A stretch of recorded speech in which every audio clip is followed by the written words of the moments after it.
as an attendee because I had heard such amazing things.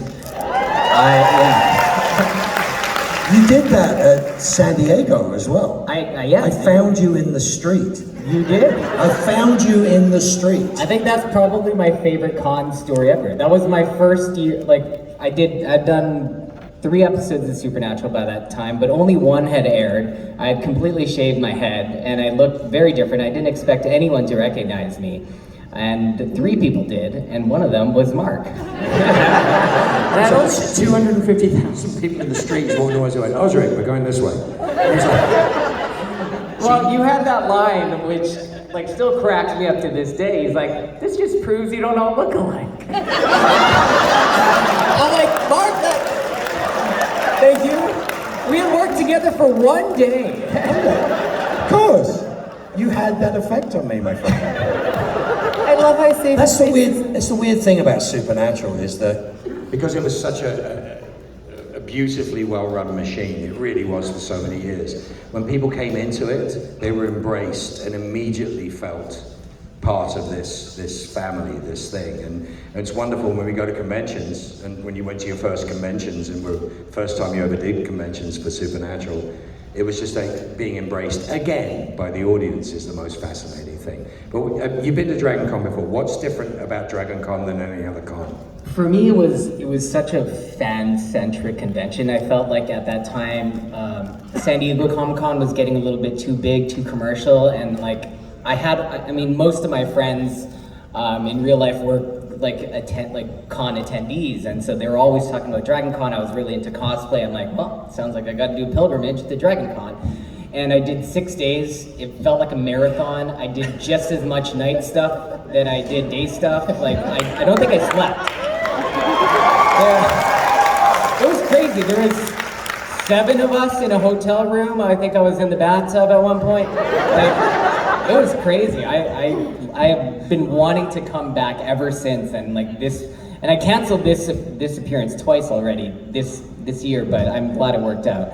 And you've got a bed this time. I do have a bed. you're not in a bath. Alex, what do you think so far?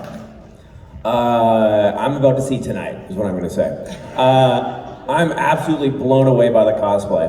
Also, it's so intricate, but my favorite part is that, I walk out this morning, it's hot out, and I see people in, full-out costumes, and I'm like, did you guys wake up at 7 in the morning? Put on the makeup and the thing? Yes. God bless you all. It's been really cool. Also, there's DJs, there's wrestling, there's a pinup contest, there's magic. Yeah, that's just one floor of the Marriott. You need to see the rest. Yeah, I don't know if you know this, but DragonCon is the mecca of cosplay. So you go Absolutely. anywhere in the world, and the cosplayers, they talk about DragonCon. Right? What do you think, Ruth? Yeah, I think the first year I was here, there was a separate, slightly side convention. What's it when people dress up totally in fur? Sorry? You know when people wear? The furry convention. Right? There was a furry convention here one time. Yeah. I did see a furry this morning trying to text with his paws on. And I was like, okay, so there's real challenges about this, you know? I like that you assume it was a he. 3, 2, 1, canceled. I thought it was amazing. Felicia had told me it's her favourite con, and I think I got told there was 40,000 people. That was a lie. There was 80. Yeah. 80,000 people over 4 hotels, and we were used to 2,000 people in one hotel. But the thing is, Osric's 100% correct. He's always been part of this. He's always had a great affinity for this. Now, I've seen you carrying suitcases of costumes to anything that you ever went to, which I think is wonderful. But this has changed. You got to remember, I'm old, right? And I've been going to conventions, and this used to be underground, and this used to be, some shameful secret. You watch the news, even, whether it be San Diego or it be Atlanta for years, and it was talking as though this is somehow derisible or something awful, or look at all these silly people dressed in costumes. And now, San Diego turned down building a bigger stadium to build more onto the convention center, because, again, the geeks have inherited the earth. That's the point, it was I mean, I'm sorry, you know, I used to get bullied for playing dress up at school. I used to get bullied for dyeing my hair. I used to do all that stuff. You know, now I get paid to do, which is kind of amazing. But the truth is, it's safe and it's wonderful and it's embracing and it's multicultural, multi-denominational, multi-everything you can possibly imagine.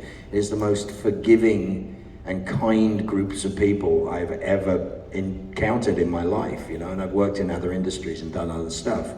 But this is just a beautiful thing. You will make friends here. If it is your first time here ever, you will make friends, and these are people you are going to probably know whether you like it or not forever. And it's a beautiful thing. It's a wonderful thing. You know? Hands up, whose first time is it? Oh, that's amazing. And I bet a number of those first timers came to see you folks. It might hurt. But isn't the truth? You're all getting your cherries popped right now. Back to the fundamentals.